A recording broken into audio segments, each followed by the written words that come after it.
but I'm happy to speak to you on something more hopeful. We are extremely good at analysis and criticism, and I would like to spend some more time in this particular exchange on what people are doing in this country in terms of providing new signs of hope. And that's why I asked him, I told him that I would like to speak on the issue of creativity and what are the new signs that are emerging, so that when we leave this, this event, many of us at least will have some idea about more hopeful signs that are emerging all over the place. And because of my expertise, I work, besides publishing, I also do a lot of work on learning and on organic farming. I've been involved with the Organic Farming Association now since 1974, and with various avatars, and now with the Organic Farming Association for the last 10 years. And that's one of my main loves. I mean, I've traveled all over the country looking at organic farms.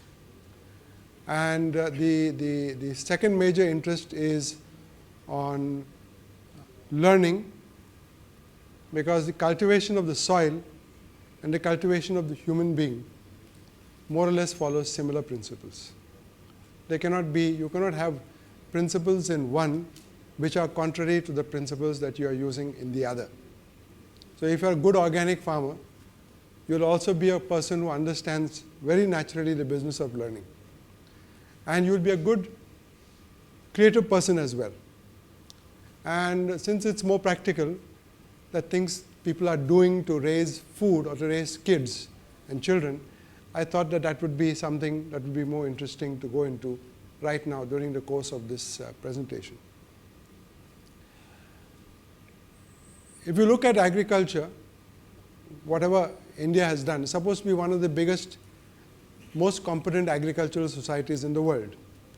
Matter of fact, Alexander Walker, Albert Howard, whom Arun Dike has translated, most of these English people came to India to teach farmers how to do farming. They ended up writing their work saying that we are not able to teach them anything because they are already doing optimal science. There is nothing that we can really teach them. As a matter of fact, there is much that we can learn from them. And there are more than half a dozen tracts of English agricultural scientists who came to India to look at how they could improve Indian agriculture. In the end, they said, we can't improve it. They probably didn't say that if we do anything, we'll wreck it. But that happened only after a certain period of time, when we introduced the so-called Green Revolution in 1966. In education also, we have had a very similar situation, very similar scenario. As I said, I referred to the Adams reports on schooling all over. But forget about the Adams reports. Just try and do a thought experiment and try and conceive of all the output that this country has produced for more than 5,000 years. How it has transmitted this if it did not have an effective learning system.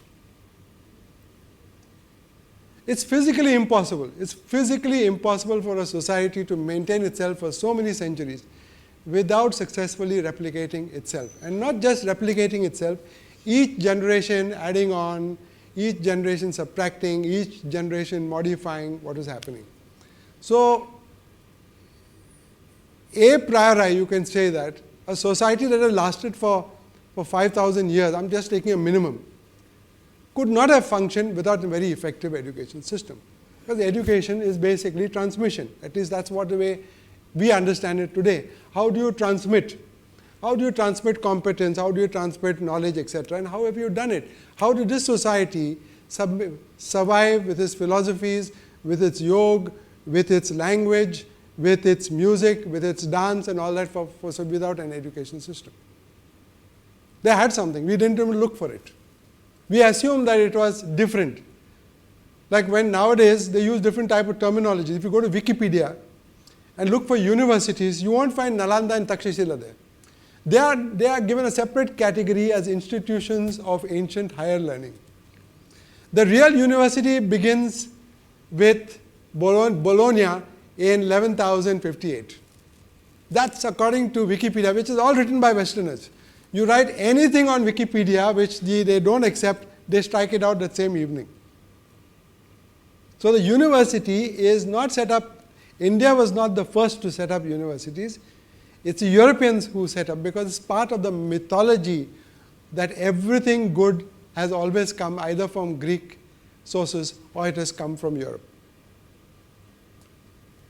So it depends on how you look at it. As I said, if you look at the vast canvas and say, how could this society, create this enormous output of human experience, you say it must have had an education system.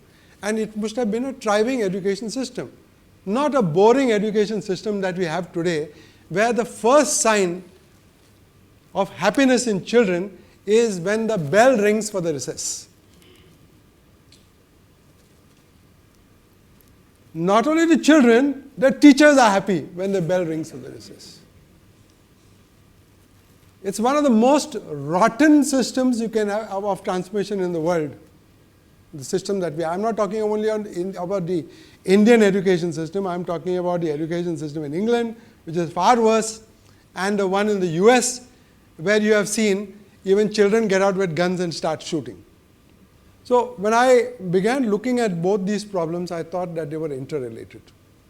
And that's why one of the first things that I did was to move out of university. After I finished my PhD, I said there's nothing here that's really going to be of any use. And my PhD was written for political purposes, to settle my scores with European professors. I felt after that was done, there was no more need to be in university, because it was one of the most sterile places on earth. And therefore, I went back directly into a farm, and I've lived with farmers, with masons, with coconut pluckers for the rest of my life after my university.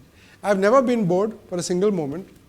I've had good company, all of them intellectually honest, I can say, compared to my forebears in other places.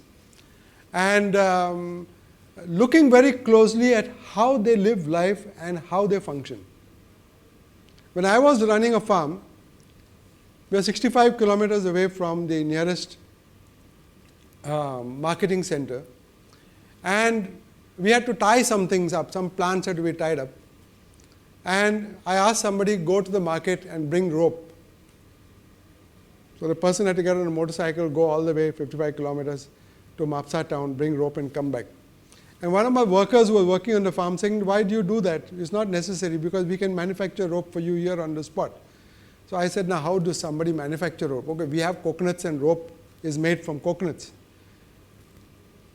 So, but finally we decided to leave many of these things into their hands. And what did? They went to a tree, a very particular type of tree. And with their sickle, they just started stripping the bark. And very soon, they had a large number of things to tie plants with, which are organic, not made of plastic, and which serve their function. And we said, look at these people and their lives very carefully compared to our lives. We are 95% dependent on the market. They are 95% dependent on themselves and on their environment. And if something happens to us, well, we would perish, because many of us don't know how to grow our rice anymore.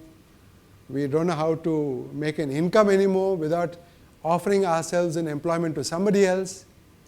And we are not able to manage in any sense. I mean, there are some people who are 100% dependent on what they call the system.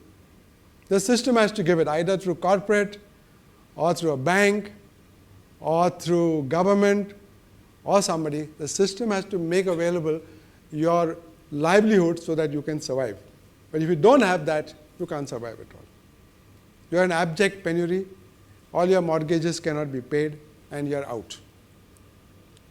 Now, this sort of dialectic was something which I found very interesting. And the solution I found came from the farmers and not from my own, because the books I read had no solutions. The books I read are all written by, what is the famous Buddhijeevis?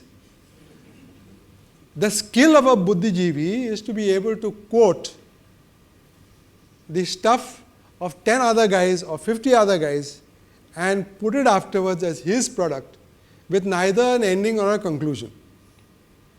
You ask a professor, what is it you want to say which is yours alone and which is not from those 30, 40 guys, and he is not capable of giving you that answer.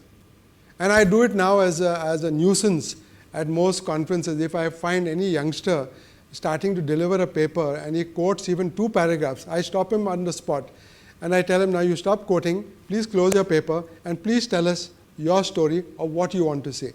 I've done it with Europeans. They break down and they start crying. So don't think it's our problem. It's a disease that has infected all academics everywhere. The result is they produce these books, we give them to our kids to read, but they have absolutely no value because they have no creation potential. They have no way in which they can stimulate anybody to any creative thinking. Because as I said, they're all borrowed. The terminology is borrowed, the words are borrowed, the concepts are borrowed, the theories are borrowed. So in that sense, what creativity is left? I am right now presently editing the conference papers of an international conference, and my wife was helping me with the editing, but she is a good editor. And she was surprised that most of the papers were totally unreadable. And this is an international conference. People have come and given a paper. As you said, they download, they do a lot of patchwork from all sorts of places, put it there, and then expect that it's a great paper. And most of the papers are to be rejected because they don't meet any normal standard. Forget about international standard. Any normal standard of, is this something that you have produced after some thinking? Have you used your own language? I have asked youngsters as an exercise to write a paper in which they don't quote anybody and they collapse. Compare that with Gandhiji, who wrote 90 volumes without quoting anybody. Again, another very great sign of, you can't go to professors to learn anything. Our farmers realized that very soon because they went into, after 10,000 years of good farming, they got sucked into the green revolution thing because it was made very easy for them. Scientists came and told them, you don't need to think anymore. That's what we are doing in school. They told the farmers also. You don't need to think anymore. We will give you the magic solutions. You put them into the soil, we will give you the seeds, and you become just contractors for a way of farming which is decided by corporations, chemical corporations which are marketing fertilizer, pesticide and so on. They will take all the decisions for you. They will do all the research. All that you have to do is implement what they are saying. And over 40 years, this is what we did. We implemented and implemented and implemented. With the result today is that all the soils which have had these massive doses of chemicals are now devastated. They have become sterile. All living things have completely fled from them. And the effects on human beings in terms of cancers is now being documented very well in the Punjab with that famous Cancer Express which leaves Punjab and goes up to Chandigarh, which has all these people who are suffering from cancers, from the waters they have drunk from the ground, from the contaminants, from the pesticides they have used. And what have we done in the end of it all? We have created a production system for supplying 1.2 billion people with poisonous food. Food is not supposed to be poisonous. In the old theories, we used to have these novels which used to be written where you have to find out who poisoned somebody. Because that was something you intentionally did. You poisoned somebody, you want to kill him, then you have a murder mystery, you have a detective who finds out what was the poison used. Today, everybody is eating poisonous food and it's taken as a matter of fact that you can eat poisonous food. You can eat vegetables which have got toxic chemicals in it. You can drink milk which has got chemicals in it. The President of India, I did an exercise with school students, what is the difference between the President of India, Pandit Jawaharlal Nehru, and today's President, I'm not the President, this Prime Minister of India and today's Prime Minister. And the only answer I could get was Jawaharlal Nehru, with all his faults, at least could eat food which was without any pesticide residues. Manmohan Singh doesn't have that choice. He himself is a toxic pesticide because most of these pesticides look very harmless, but they can be quite fatal to your economies and to people at large. But see the transformation, and look how we have accepted that we live with. The scientists tell us there is no problem. It's a matter of only residues. What are the residues? Europe begins this high, then they keep coming down with the residues. We begin that high, but we say we can't come to because we are a poor country and we have to produce more, and therefore we can't have as strict a measure of those residues as the Europeans have. So even if we are going to kill ourselves a little bit faster, there's no problem. At least we are feeding people. Maybe they are dying sooner, but at least they are living and then dying. Previously they used to die at the age of 20. Now they are living till the age of 55. Mar gaya to mar gaya. At least they have had 30 years extra of life. I don't know what are the logics that are being used. But try and understand how have we come to this conclusion where we can eat food which has got poison without complaining. And we take it as a natural thing. Now I am in charge of the Organic Farming Association office. And I can tell you that I can't get food which is free from pesticides. I can get it only when we plant the moolies and the spinach and the brinjals and the tainlees or whatever it is in our own garden at the back. And that is what we have started doing now over the last several years. Otherwise, it was not possible to get. And still at some time, if I have to go and bring some vegetable from the market, I know that it is contaminated and there is no choice in the matter. So how have we landed up in such a situation? Because all the farmers unquestionably obeyed and said that we will follow what you guys say. They began using it, then they found that as per the law of diminishing returns, your chemicals don't produce every year what they produced in the first year, and after 18 to 20 years you find that you are using 5 times the chemicals to produce the same output. And the same thing with the pesticides. You find that you begin with low dosages, then you begin with cocktails and mocktails and all sorts of other bizarre mixtures. And then finally, when it doesn't work, like the people do in Vidarbha and many other places, you have the cocktail yourself and end the entire agony of it. And now we have a destructive system. Nobody really knows and nobody really cares how many farmers are committing suicide. But one thing I can tell you is not a single organic farmer has committed suicide. In my entire experience from 1974, not a single organic farmer has committed suicide. Now this is something that maybe you may say there are not that many organic farmers in any case. But we have got a lot of people who don't use pesticides. We have got a lot of Adivasis who don't use, a lot of people, all the people in dryland areas, for example, by law cannot use pesticides because you need water to convey the salt to the roots of the plant. If you don't have water, there's no use putting that pesticide. I mean, using that chemical nutrient, there's no use.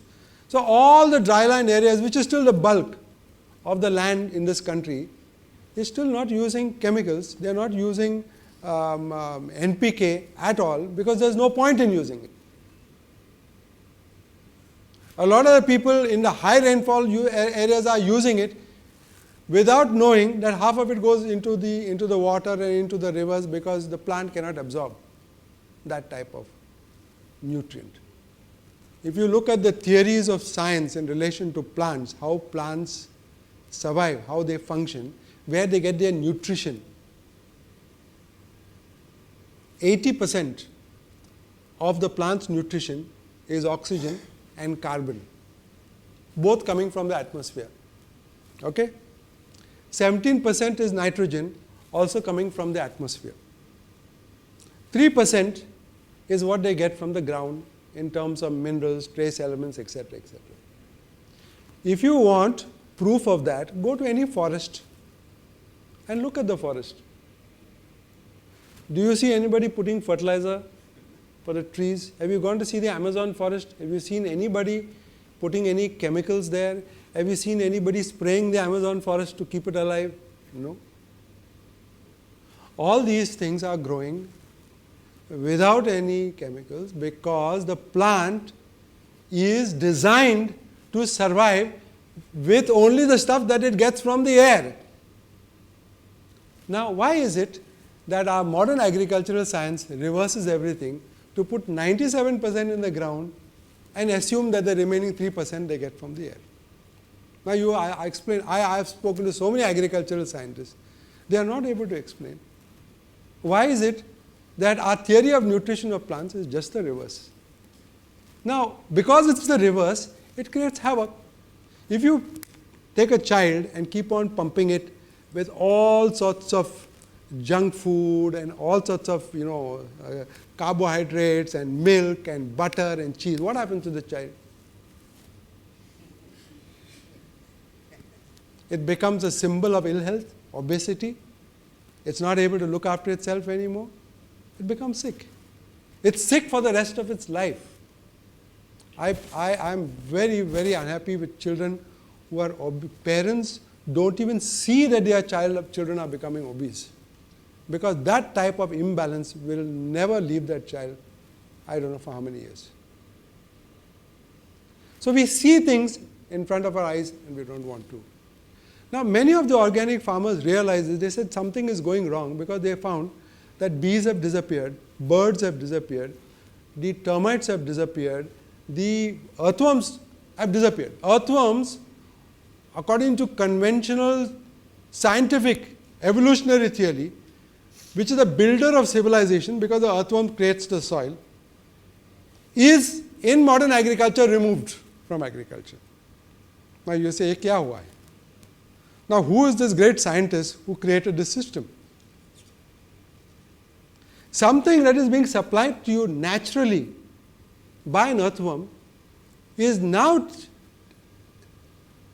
sort of eliminated, and you are then setting up fertilizer plants which are not based on your own resources, but are based on oil which you import from another country, set up these fertilizer plants which themselves create their own brand of pollution, the most highly polluting plants, fertilizer plants. And then that whole machinery that was set up of subsidy, in 2 years ago the subsidy had reached 1,20,000 crores. Completely economically bankrupt agriculture. How do you get out?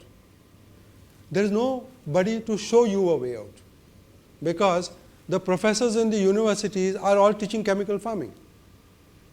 I've gone to Orissa Agricultural University, I've gone to Gujarat Agricultural University, Punjab Agricultural, all the universities. Not one of the professors is willing to entertain the idea that plants can grow without chemicals. For me, it was one of the most devastating discoveries in my life to find that we have created an entire generation of human beings who sincerely believe that plants cannot grow without chemicals. When they can see on the roads, when they can see in their university campuses that there are huge trees growing, that nobody is fertilizing them, nobody is putting any pesticide for them, and at least that should shake up their heads and said, itna bada peda aa gaya, nobody has put anything for it. Why is it this chota plant of ours, we are pumping with NPK 3 times, 4 times to the whole season? And nobody is asking. And you say that something very remarkable has happened here. That the entire generation, like this, the old generations used to believe that the earth was flat. And nobody questioned, earth is flat. Then somebody comes and says, no, it is round. Then everybody begins to say that it is round. That is the nature of what we have happened with plants. And this is transformation only for the last 50 to 60 years in the whole of human civilization. whole of human experience all over in every country of the globe. The most amazing transformation that you can do this.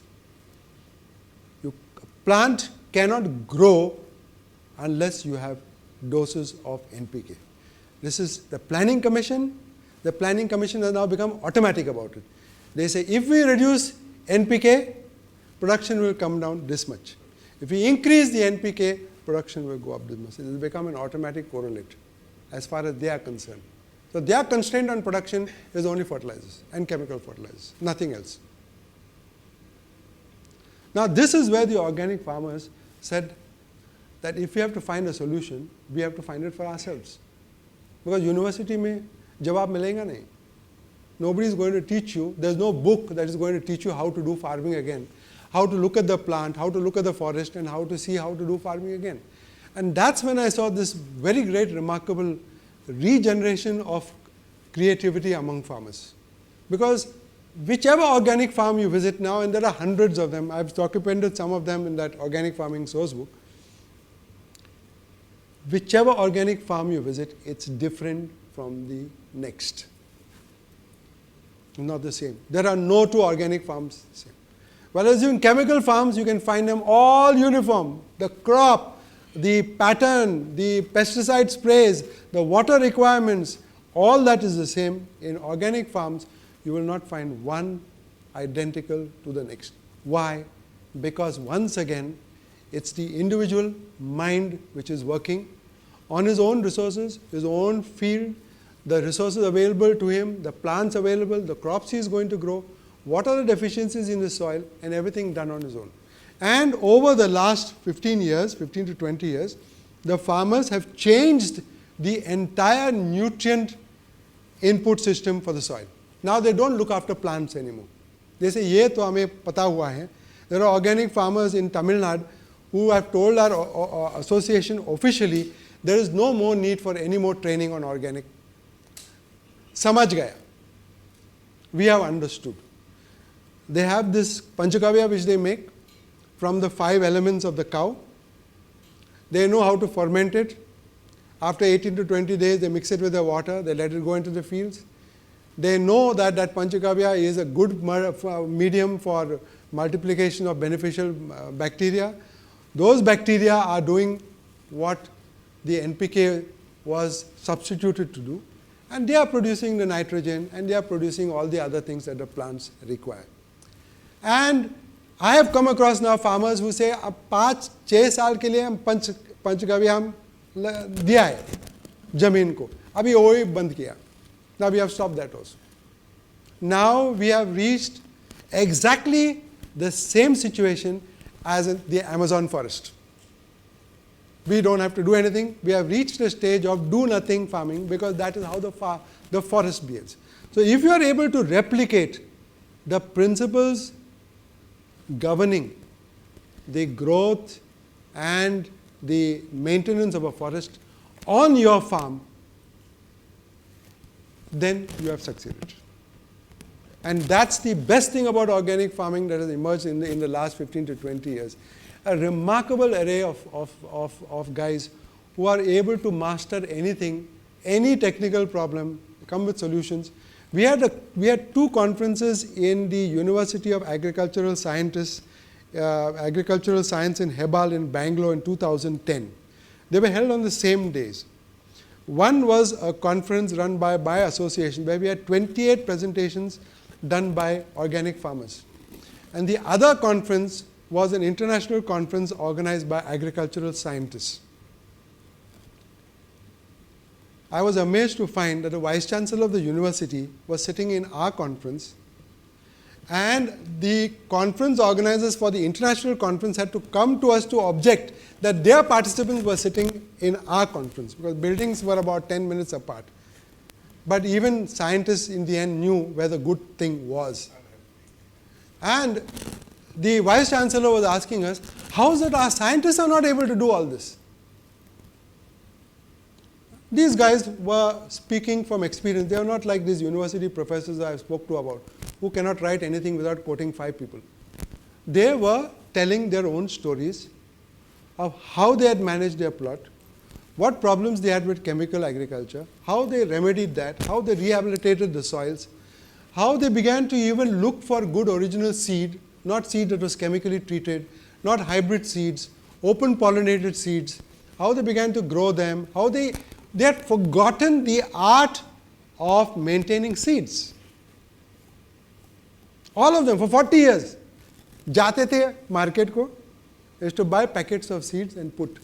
Now you tell them, do you know how to maintain seeds so that you can maintain the purity of the seed, so that it germinates well, so that it has proper humidity and all that? They said, पता नहीं.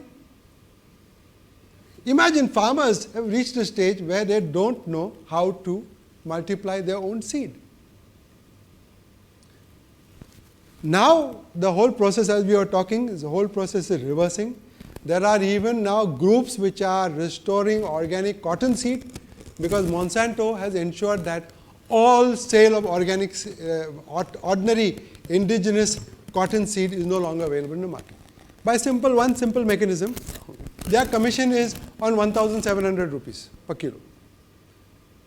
The commission on cotton seeds, indigenous cotton seeds, even from Cotton Research Institute, is not in that region.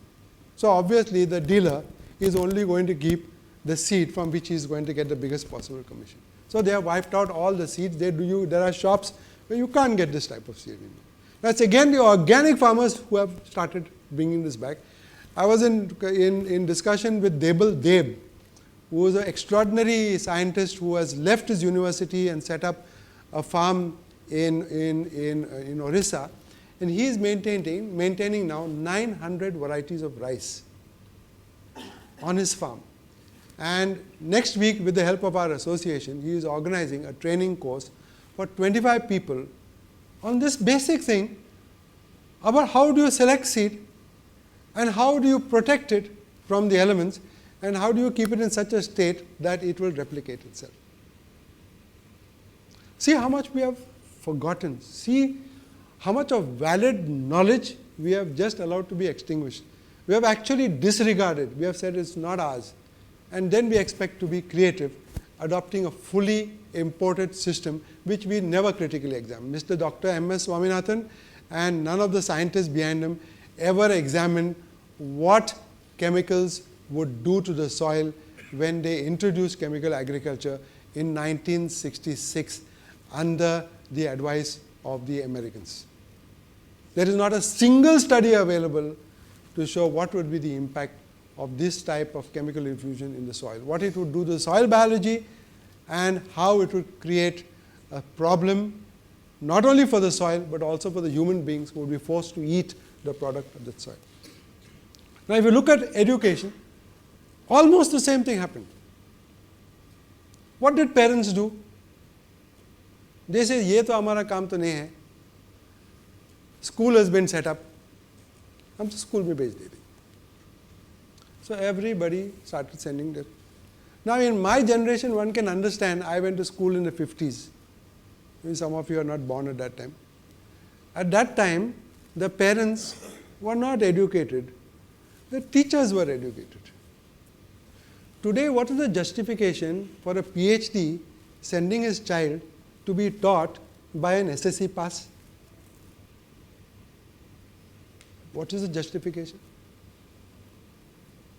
You are saying that you want the best for your child. You are highly educated. You have got all the degrees in the world. But when it comes to the education of your child, you say, "Jana do to jao." Let him go to the school. Who is teaching him? You don't examine. What is being taught? You don't examine. You only worry about his grades. If his grades are not important, you finish him up. And this is something created by nature to learn automatically. All children are born to learn. You cannot prevent a child from learning. You can prevent a 55-year-old fellow from learning. You give him mobile phone, he doesn't know how to operate. He will only operate 2 buttons. You give the same mobile phone to 4-year-old, you know what is the difference. Now the 55-year-old is claiming to teach the 4-year-old creativity and innovation and learning. The whole education system is based on this circus. The fellows who have lost interest in learning after they got their degree and their B.Ed, they are supposed to stimulate learning in kids. Now, how is it possible? What are these assumptions? Do we have examined these assumptions? Now, you take simple things. You take language. Now, everybody knows that a child does not need to learn language with grammar, syntax, alphabet, kuch nahi. Whether you teach Sanskrit or you Kannada or Telugu or whatever it is, nobody ever begins language teaching if he wants the child to learn by teaching him ABCD. Nobody ever does. Or by teaching Akshar or whatever, characters, alphabet. Nobody ever does. And yet that child, which is just 6 months old, which doesn't even know anything about language, characters, syntax, whatever it is already picking up the language, and within 2 to 3 years, if it's given a choice, it will pick up 3 languages. That if you go to Karnataka or any other places, you will find the child is learning some Telugu, is learning some Malayalam, is learning some Tamil or Kannada or whatever, because the grandfather is from one community, grandmother is from some, parents are from third community. Easily, asani se kuch dikkat nahi, they pick it up without. Now what happens is, we with our modern education system says now at 6 years, or 5 years, we will send them to school and teach them language learning in the scientific way. And for 14 years, they are not able to learn. 14 years, fellow goes through English school, cannot speak English at the end, cannot write a letter in English, cannot write anything in English. Same thing with the Hindi walas, the same thing with the Marathi walas. And still like Bevkoofs, we go on saying that, nahi school mein padhana chahiye. I give the famous example of my friend in John Singh from Udaipur. His son, when he was going to school, he said, I am not going to school because I don't like mathematics. I don't like mathematics, I don't want to learn mathematics. I also don't like mathematics. I long for a world in which there is no mathematics at all. And then, so he said, anyway, school to, you must go, you must mix with other children. So he started a school in Udaipur where there was no mathematics taught. For 10 years, no mathematics was taught to the child. In the 10th year, the boy said, now he has fully grown up and he said, now I find that mathematics interesting, I'll start studying the mathematics. And 1 साल में सारा 10 साल का mathematics 1 साल में खत्म हो गया. 1 year, the whole mathematics. Why do you waste the time of the child for 10 years in this bakwasgiri, painting them, beating them, and doing every sort of thing, and not being able to get them to learn any damn thing? And you say, this is school, this is modern educational theory, this is John Piaget, this is all sorts of other dumbos in your head. And you say, in the end, oh, padhate nahi, padhte nahi, he doesn't do anything. In our Shastra, not in our Shastra, Vinoba Bhave used to say, please try and examine why we don't have any equivalent of the word teacher in any of the Indian languages. Was it because of a defect of the civilization? We, even in our most famous examples of Swetaketu and all that, no teaching takes place. Never any teaching takes place. But learning takes place. Learning 10 years in the forest, come back, go for another 10 years and come back. But no teaching takes place. Even the final truth is never told to the student. Why have we turned our backs on that tradition? Abhi to sabko padhana. There are fellows who are studying at the age of 40.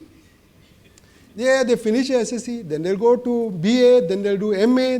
So why are you doing MA? Kaam nahi milta to MA shuru kiya. Why are doing? Then they go and do PhD, they'll do PhD, they'll do MBA, they will do some diploma course. I say, can evolution be so bad that a human being needs to be certified to that extent? And after doing it also is useless. Because if you ask him, आप क्या कर रहे हैं, क्या कर सकते हैं? कुछ नहीं कर सकता हूँ. क्यों? मैं college पढ़ा. College में, I was in college, and they only taught me to study from books. So I only know how to study books. So is anybody going to give you a job to read books?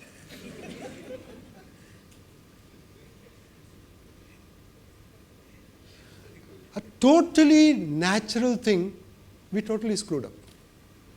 Growing plants, where plant wants to grow. You can go to many places in Bombay, you will see in the cracks in the wall, cement wall, there will be plants will be growing. बोलेगा ये अचानक कैसा हुआ है?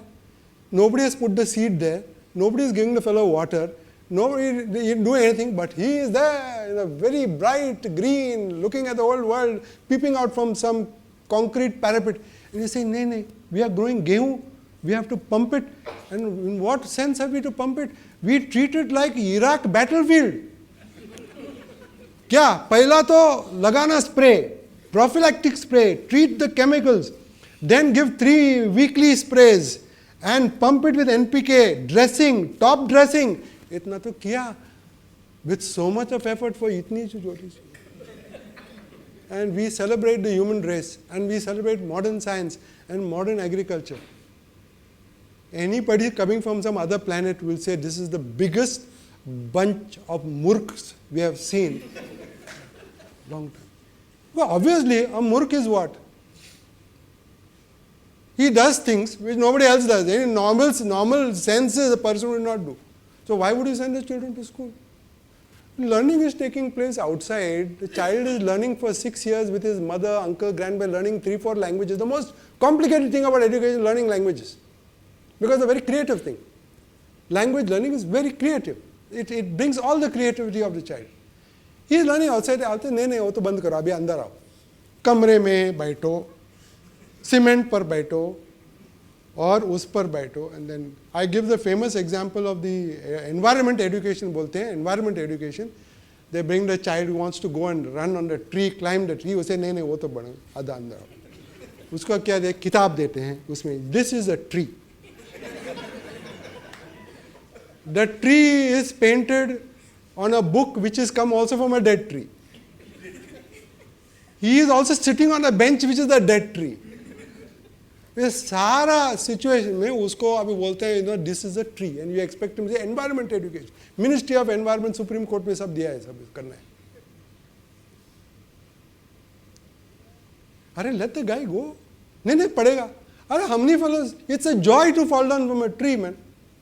It's a joy to get your leg broken. It's a joy to get your teeth broken. What is the problem? I can't understand. नहीं उसको कुछ हो जाएगा. I have got mothers whom I would rather send to jail.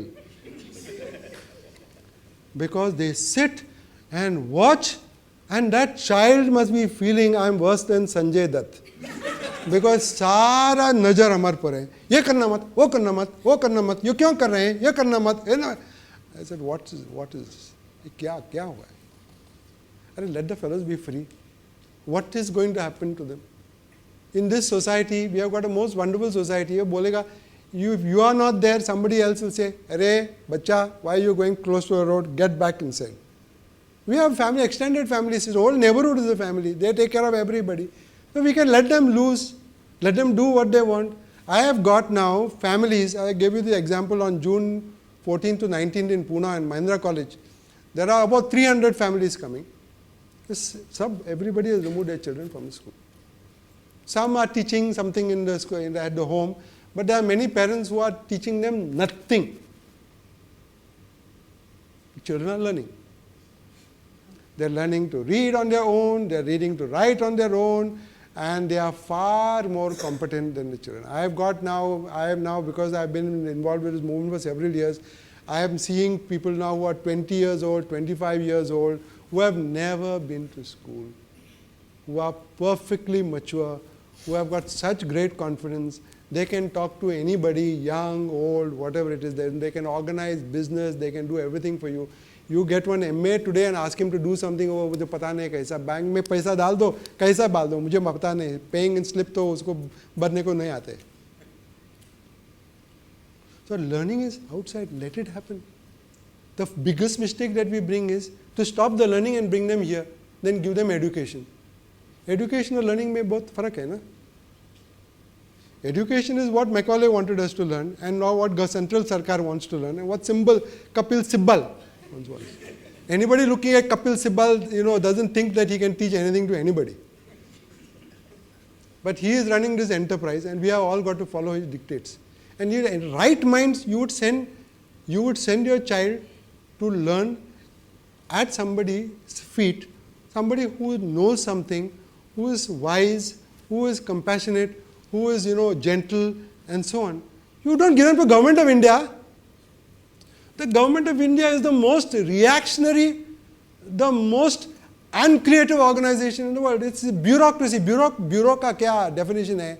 Bureau means, in French, means table. Why do they call it table? Because anything outside the table is outside their attention. Whatever is, that is what is the definition of bureaucrat. अभी उसको rat भी बना दिया है, लेकिन it's a bureaucrat means anybody who is only interested in what is on his table. Circular form वगैरह वो चाहे तो उसको मट्टिक मालूम है.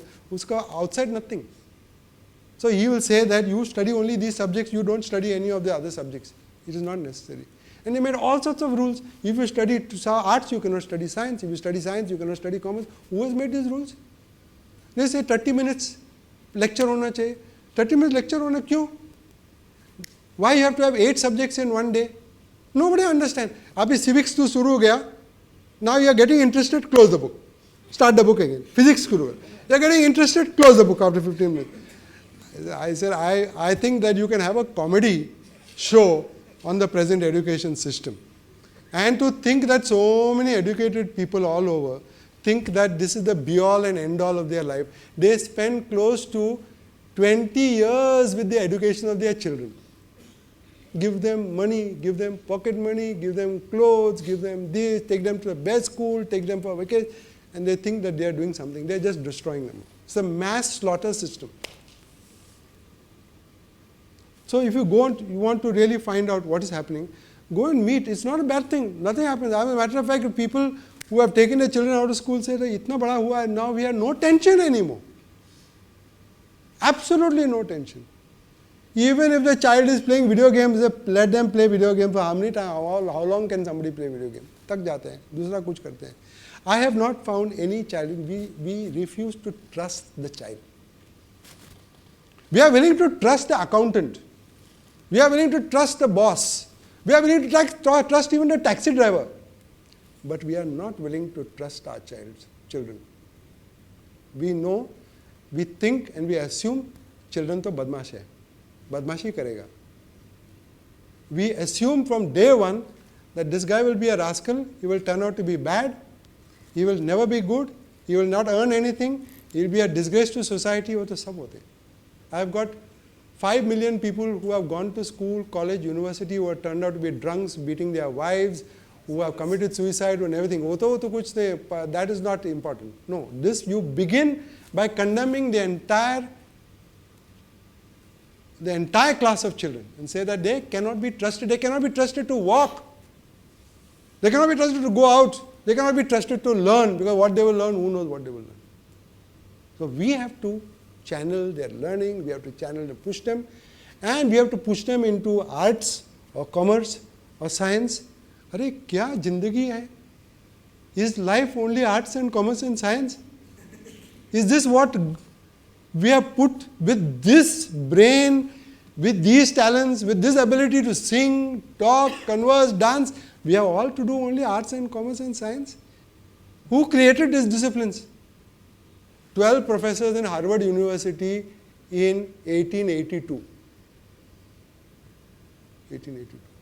We are following what those idiots said everybody should learn. We are all following, all our professors are following. You ask a professor, abhi, kyun sociology kyun padhate hain? He said, I don't know. I was taught the sociology, and now I am teaching it to the next, because if you study sociology, the only fit thing you are capable of is to become a professor to teach sociology. आपको दूसरा कुछ काम तो नहीं आते आपको.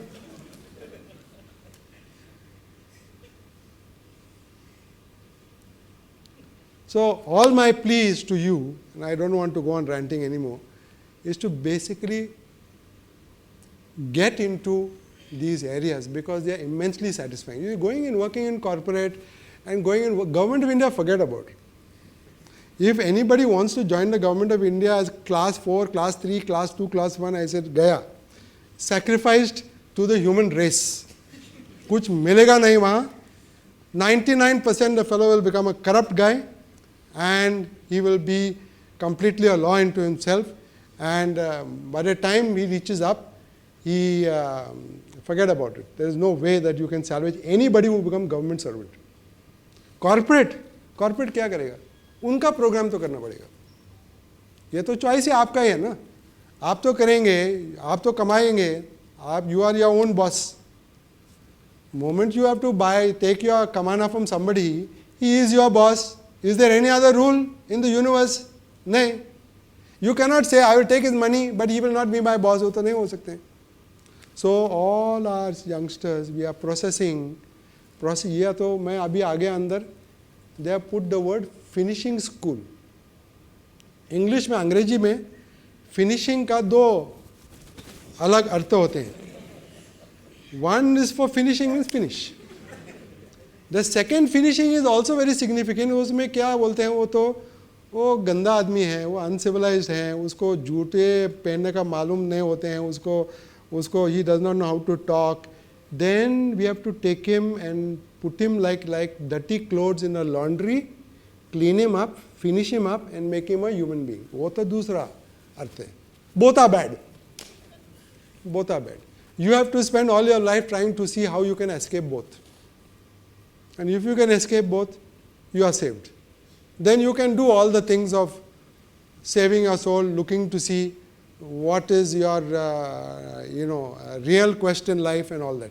But if you get fuss out in this, you will never get out. Or you will get out so late that it will be too useless. You will say, I'll have to wait for one more birth to put some sense to put into my head, rather than to do the type of things that I am stuck with now.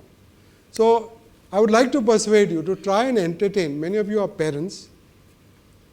You don't have to worry. Don't worry about, nothing will happen if the child doesn't go to school for 2 years, 4 years, 10 years. कुछ नहीं होता है. They enjoy themselves, you enjoy themselves, and they also turn out to be wonderful human beings. They don't become alcoholics. My own 3 sons, they are not alcoholics. They don't smoke. They don't do anything. They are very happy fellows. They have all got their own jobs, and I have refused to tell them anything. This decision I have taken long time back, and my wife also with me, that once you reach the age of 18, you do whatever you want.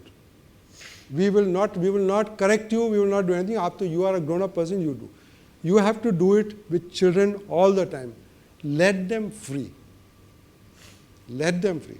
Don't keep your najar on them.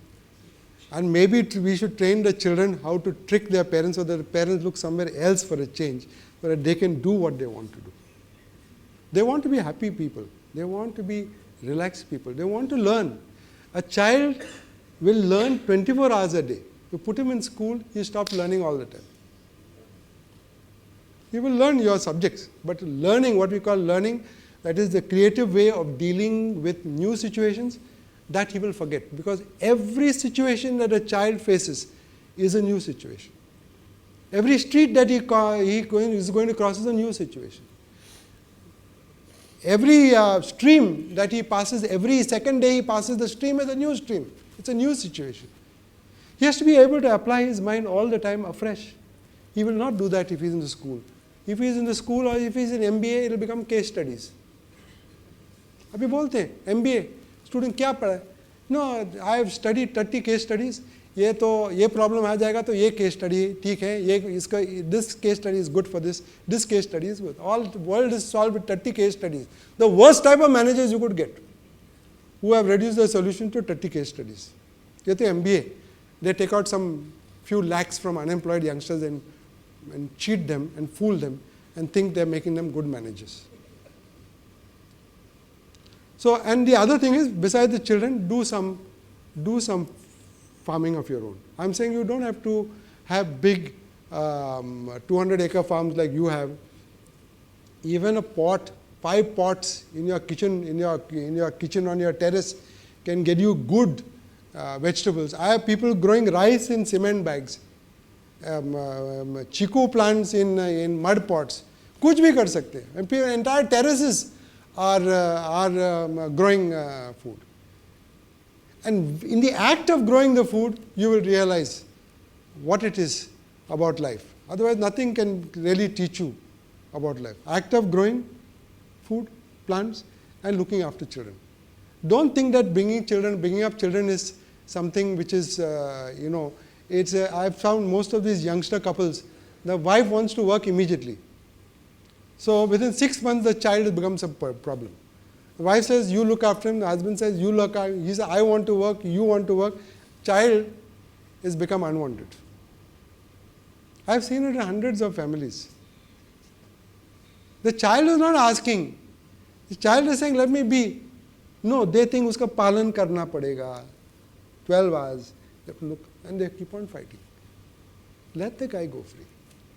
And if you don't have anybody, any child, to take somebody else's child, take responsibility. There is now no greater pleasure than protecting a child from all the stupidities of the adult world. And allowing that child to be free in his own environment and protecting him only from whatever you may call going in front of a car on a busy road. I can tell you even that is safer than putting children in front of the TV set today. People think sending on a road is dangerous. Putting on a TV set, you don't know what the traffic is there. And that's the worst type of possible traffic that you can get. It's corrupted the minds of grown-up people, women, there's serials, and what is going on there, nobody knows. But they say that is safe. Sending him on the road is unsafe. So I hope I've tried a little bit to try and share these experiences of both learning and farming with you. And I really can assure you that it's a very joyful situation out there. There's not much tension. You can take life into your own hands. You can benefit young people. You can protect them, and you can enable them to become wonderful human beings. Thank you very much. I think I've spoken.